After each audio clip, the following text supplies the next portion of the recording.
আজকে happy new ইয়ারের first দিন।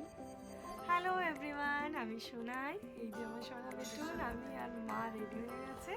সবাই মিলে এবারে আমরা নিউ ইয়ারের জন্য নিউ ইয়ারের ফার্স্টের দিন বাবা দুয়াটেশ্বরনাথ মন্দির যাব। তো নেক্সট আমি যাচ্ছি, পুজো করছি, সমস্ত কিছু শেয়ার করবো। Watching. Happy new year everyone. বলো কে কে আছে বেটুন? Happy new year. Hello everyone, once again কেমন আছেন সবাই? Welcome to my channel. আমি সোনাই। এতক্ষণ ভয়েস ওভার না দিয়েই দেখালাম, বেটুন আমার ব্লগিং করলো। আমরা নিউ ইয়ারের দিন সকাল সকাল স্নান করে রেডি হয়ে যাব। রেডি হয়ে গিয়ে ঘরের পুজো সেরে নিয়ে আমরা টোটোতে বসে পড়ে যাচ্ছি বাবা দুয়াটেশ্বরনাথ শিব মন্দিরে।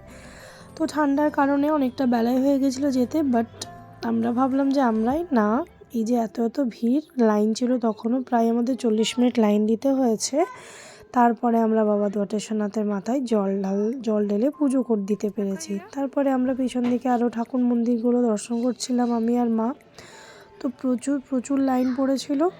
লাইন দিয়ে পুজো করার পরে আমরা জানতে পারলাম যে আজকে আমার মেজদিরা সবাই একটা গাড়ি করে সবাই মিলে এখানে বাবা দুয়াটেশ্বরনাথ মন্দিরে নিউ ইয়ারের দিনে পুজো করতে আসছে। তো আমাদের পুজো হয়ে গেল, মেজদিদাও লাইনে ছিল। এই যে সবার সঙ্গে মেজদির জায়ের সঙ্গে ছবি তুলে নিলাম।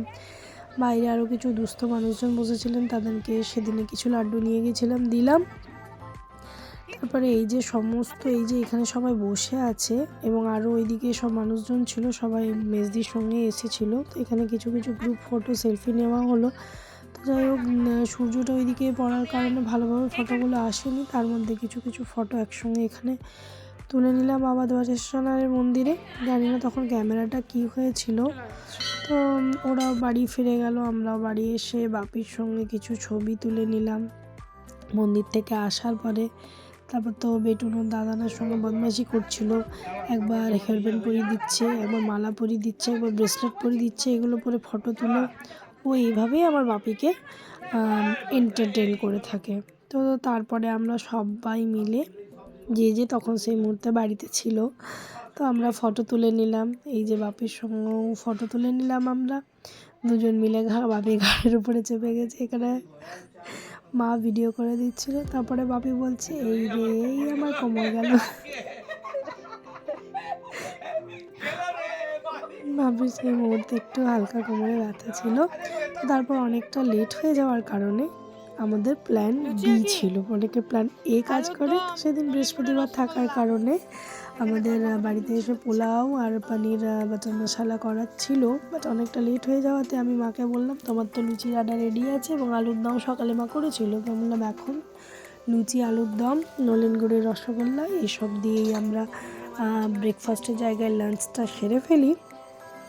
তারপরে এই যে মা লুচি ভাজছে গরম গরম, এখানে আমি বাপি, ওখানে বেটুন, সবাই ওরা খেতে বসে গেছে। তারপরে সন্ধে হওয়ার পরে বেটুন এখানে ওর পড়াশোনা নিয়ে বসেছে। দেখতেই পাচ্ছেন এখন সবে নতুন অ্যাডিশন শিখেছিল 1 জানুয়ারির দিনে। ও বেশ সুন্দর অ্যাডিশন মন দিয়ে করছে, অনেকগুলোই করলো।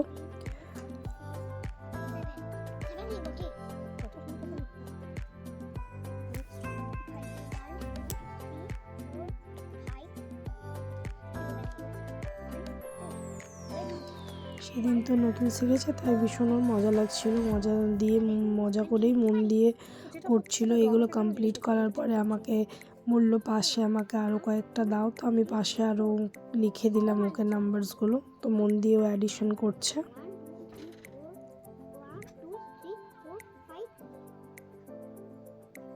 Very good.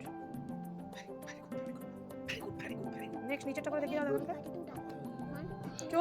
সমস্ত অ্যাডিশন কমপ্লিট করার পরে এই যে ভেরি গুড পেয়েছে সঙ্গে স্মাইলি। ওইদিকে মা ডিনার রেডি করছিল, নলেন গুড়ের পায়েস, এই যে সুন্দর ঝরঝরে বাসন্তী পোলাও রেডি, সঙ্গে ছিল এই যে পনির বাটার মশলা। এই ছিল আমাদের আজকের রাত্রের ডিনার 1 জানুয়ারির। ব্রেকফাস্ট তো স্কিপ করে গেছি, সব মিলিয়ে দিনটা খুব সুন্দর কাটলো আমাদের।